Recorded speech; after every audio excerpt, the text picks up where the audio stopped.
होनी चाहिए। गृहस्थ की जीविका। पुष्कर कहते हैं, परशुराम जी, ब्राह्मण अपने शास्त्रोक्त कर्म से ही जीविका चलावे। क्षत्रिय, वैश्य तथा शूद्र के धर्म से जीवन निर्वाह ना करे। आपत्ति काल में क्षत्रिय और वैश्य की व्रति ग्रहण कर ले, किंतु शूद्र व्रति से कभी गुजारा न करे। द्विज खेती, व्यापार, गोपालन तथा कुसीद, सूद लेना, इन व्रतियों का अनुष्ठान करे, परंतु वे गोरस, गुड़, नमक, लाक्षा और मांस न बेचे। किसान लोग धरती को कोड़ने जोतने के द्वारा जो कीड़े और चींटी आदि की हत्या कर डालते हैं और सोहनी के द्वारा जो पौधों को नष्ट कर डालते हैं, उससे यज्ञ और देव पूजा करके मुक्त होते हैं। 8 बैलों का हल धर्मानुकूल माना गया है। जीविका चलाने वालों का हल 6 बैलों का, निर्दयी हत्यारों का हल 4 बैलों का तथा धर्म का नाश करने वाले मनुष्यों का हल 2 बैलों का माना गया है। ब्राह्मण रत और अमृत से अथवा मृत और प्रमृत से या सत्यानृत वृत्ति से जीविका चलावे। श्वान वृत्ति से कभी जीवन निर्वाह न करे। संस्कारों का वर्णन और ब्रह्मचारी के धर्म। पुष्कर कहते हैं, परशुराम जी, अब मैं आश्रमी पुरुषों के धर्म का वर्णन करूंगा। सुनो, ये भोग और मोक्ष प्रदान करने वाला है। स्त्रियों के ऋतु धर्म की 16 रात्रियां होती हैं, उनमें पहले की 3 रातें निंदित हैं। शेष रातों में जो युग्म अर्थात चौथी, छठी, 8वीं और 10वीं आदि रात्रियां हैं, उनमें ही पुत्र की इच्छा रखने वाला पुरुष स्त्री समागम करे। यह गर्भाधान संस्कार कहलाता है। गर्भ रह गया, इस बात का स्पष्ट रूप से ज्ञान हो जाने पर गर्भस्थ शिशु के हिलने डुलने से पहले ही पुंसवन संस्कार होता है।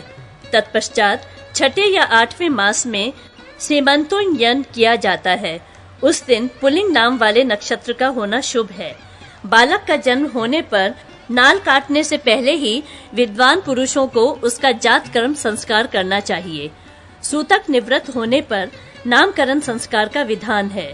ब्राह्मण के नाम के अंत में शर्मा और क्षत्रिय के नाम के अंत में वर्मा होना चाहिए। वैश्य और शूद्र के नामों के अंत में क्रमशः गुप्त और दास पद का होना उत्तम माना गया है। उक्त संस्कार के समय पत्नी स्वामी की गोद में पुत्र को दे और कहे, यह आपका पुत्र है। फिर कुलाचार के अनुरूप चूड़ाकरण करे। ब्राह्मण बालक का उपनयन संस्कार गर्भ अथवा जन्म से 8वें वर्ष में होना चाहिए। गर्भ से 11वें वर्ष में क्षत्रिय बालक का तथा गर्भ से 12वें वर्ष में वैश्य बालक का उपनयन करना चाहिए। ब्राह्मण बालक का उपनयन 16वें, क्षत्रिय बालक का 22वें और वैश्य बालक का 24वें वर्ष से आगे नहीं जाना चाहिए। तीनों वर्णों के लिए क्रमशः मूंज, प्रत्यंचा तथा वल्कल की मेखला बताई गई है। इसी प्रकार तीनों वर्णों के ब्रह्मचारियों के लिए क्रमशः मृग, व्याघ्र तथा बकरे के चर्म और पलाश, पीपल तथा बेल के दंड धारण करने योग्य बताए गए हैं। ब्राह्मण का दंड उसके केश तक, क्षत्रिय का ललाट तक और वैश्य का मुख तक लंबा होना चाहिए। इस प्रकार क्रमशः दंडों की लंबाई बताई गई है। ये दंड टेढ़े मेढ़े न हों, इनके छिलके मौजूद हों तथा ये आग में जलाए न गए हों। उक्त तीनों वर्णों के लिए वस्त्र और यज्ञोपवीत क्रमशः कपास, रुई, रेशम तथा ऊन के होने चाहिए। ब्राह्मण ब्रह्मचारी भिक्षा मांगते समय वाक्य के आदि में भवत शब्द का प्रयोग करें। जैसे माता के पास जाकर कहे, भवती भिक्षाम में देहि मातः, पूज्य माता जी मुझे भिक्षा दें। इसी प्रकार क्षत्रिय ब्रह्मचारी वाक्य के मध्य में तथा वैश्य ब्रह्मचारी वाक्य के अंत में भवत शब्द का प्रयोग करें। यथा क्षत्रिय भिक्षाम भवती में देहि, वैश्य भिक्षाम में देहि भवती। पहले वही भिक्षा मांगे जहाँ भिक्षा अवश्य प्राप्त होने की संभावना हो। स्त्रियों के अन्य सभी संस्कार बिना मंत्र के होने चाहिए। केवल विवाह संस्कार ही मंत्रोच्चारण पूर्वक होता है। गुरु को चाहिए कि वे शिष्य का उपनयन यज्ञोपवीत संस्कार पहले करके शौचाचार, सदाचार, अग्निहोत्र तथा संध्योपासना की शिक्षा दे। जो पूर्व की ओर मुंह करके भोजन करता है वह आयुष्य भोगता है। दक्षिण की ओर मुंह करके खाने वाला यश का, पश्चिमाभिमुख होकर भोजन करने वाला लक्ष्मी, धन, उसका तथा उत्तर की ओर मुंह करके अन्न ग्रहण करने वाला पुरुष सत्य का उपभोग करता है। ब्रह्मचारी प्रतिदिन सायकाल और प्रातःकाल अग्निहोत्र करे। अपवित्र वस्तु का होम निषिद्ध है। होम के समय हाथ की उंगलियों को परस्पर सटाए रहे। मधु, मांस, मनुष्यों के साथ विवाद, गाना और नाचना आदि छोड़ दे।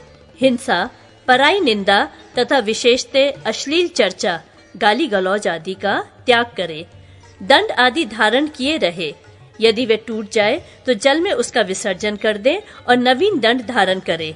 वेदों का अध्ययन पूरा करके गुरु को दक्षिणा देने के पश्चात व्रतांत स्नान करे अथवा नैष्ठिक ब्रह्मचारी होकर जीवन भर गुरुकुल में ही निवास करता रहे। विवाह विषयक बातें। पुष्कर कहते हैं, परशुराम जी, ब्राह्मण अपनी कामना के अनुसार चारों वर्णों की कन्याओं से विवाह कर सकता है। क्षत्रिय 3 से, वैश्य 2 से तथा शूद्र एक ही स्त्री से विवाह का अधिकारी है। जो अपने समान वर्ण की ना हो, ऐसी स्त्री के साथ किसी भी धार्मिक कृत्य का अनुष्ठान नहीं करना चाहिए। अपने समान वर्ण की कन्याओं से विवाह करते समय पति को उनका हाथ पकड़ना चाहिए। यदि क्षत्रिय कन्या का विवाह ब्राह्मण से होता हो तो वह ब्राह्मण के हाथ में हाथ न देकर उसके द्वारा पकड़े हुए बाण का अग्रभाग अपने हाथ से पकड़े। इसी प्रकार वैश्य कन्या यदि ब्राह्मण अथवा क्षत्रिय से ब्याही जाती हो तो वह वर के हाथ में रखा हुआ चाबुक पकड़े और शूद्र कन्या वस्त्र का छोर ग्रहण करे। एक ही बार कन्या का दान देना चाहिए। जो उसका अपहरण करता है वह चोर के समान दंड पाने का अधिकारी है। जो संतान बेचने में आसक्त हो जाता है उसका पाप से कभी उद्धार नहीं होता। कन्यादान, शची योग, शची की पूजा, विवाह और चतुर्थी कर्म, इन 4 कर्मों का नाम विवाह है। मनोनीत पति के लापता होने, मरने तथा सन्यासी, नपुंसक और पतित होने पर इन 5 प्रकार की आपत्तियों के समय वाग्दत्ता स्त्रियों के लिए दूसरा पति करने का विधान है। पति के मरने पर देवर को कन्या देनी चाहिए। वह ना हो तो किसी दूसरे को इच्छानुसार देनी चाहिए। वर अथवा कन्या का वरण करने के लिए तीनों पूर्वा, कृतिका, स्वाति, तीनों उत्तरा और रोहिणी ये नक्षत्र सदा शुभ माने गए हैं। परशुराम अपने समान गोत्र तथा समान प्रवर में उत्पन्न हुई कन्या का वरण न करें। पिता से ऊपर की 7 पीढ़ियों के पहले तथा माता से 5 पीढ़ियों के बाद की ही परंपरा में उसका जन्म होना चाहिए। उत्तम कुल तथा अच्छे स्वभाव के सदाचारी वर को घर पर बुलाकर उसे कन्या का दान देना ब्राह्म विवाह कहलाता है। उससे उत्पन्न हुआ बालक उक्त कन्या दान जनित पुण्य के प्रभाव से अपने पूर्वजों का सदा के लिए उद्धार कर देता है। वर से एक गाय और एक बैल लेकर जो कन्यादान किया जाता है उसे आर्ष विवाह कहते हैं। जब किसी के मांगने पर उसे कन्या दी जाती है तो वह प्राजापत्य विवाह कहलाता है। इससे धर्म की सिद्धि होती है। कीमत लेकर कन्या देना आसुर विवाह है। यह नीच श्रेणी का कृत्य है। वर और कन्या जब स्वेच्छा पूर्वक एक दूसरे को स्वीकार करते हैं तो उसे गांधर्व विवाह कहते हैं। युद्ध के द्वारा कन्या के हर लेने से राक्षस विवाह कहलाता है तथा कन्या को धोखा देकर उड़ा लेना पैशाच विवाह माना गया है। विवाह के दिन कुम्हार की मिट्टी से शची की प्रतिमा बनाएं और जलाशय के तट पर उसकी गाजे बाजे के साथ पूजा कराकर कन्या को घर ले जाना चाहिए। आषाढ़ से कार्तिक तक जब भगवान विष्णु शयन करते हो विवाह नहीं करना चाहिए। पौष और चैत्र मास में भी विवाह निषिद्ध है। मंगल के दिन तथा रिक्ता एवं भद्रा तिथियों में भी विवाह मना है। जब बृहस्पति और शुक्र अस्त हो, चंद्रमा पर ग्रहण लगने वाला हो, लग्न स्थान में सूर्य, शनैश्चर तथा मंगल हो और व्यतिपात दोष आ पड़ा हो तो उस समय भी विवाह नहीं करना चाहिए। मृगशिरा, मघा, स्वाति, हस्त, रोहिणी, तीनों उत्तरा, मूल, अनुराधा तथा रेवती ये विवाह के नक्षत्र हैं। पुरुषवाची लग्न तथा उसका नवमांश शुभ होता है। लग्न से तीसरे, छठे, 10वें, 11वें तथा 8वें स्थान में सूर्य, शनैश्चर और बुध हो तो शुभ है। 8वें स्थान में मंगल का होना अशुभ है। शेष ग्रह 7वें, 12वें तथा 8वें घर में हो तो शुभ कारक होते हैं। इनमें भी छठे स्थान का शुक्र उत्तम नहीं होता। चतुर्थी कर्म भी वैवाहिक नक्षत्र में ही करना चाहिए।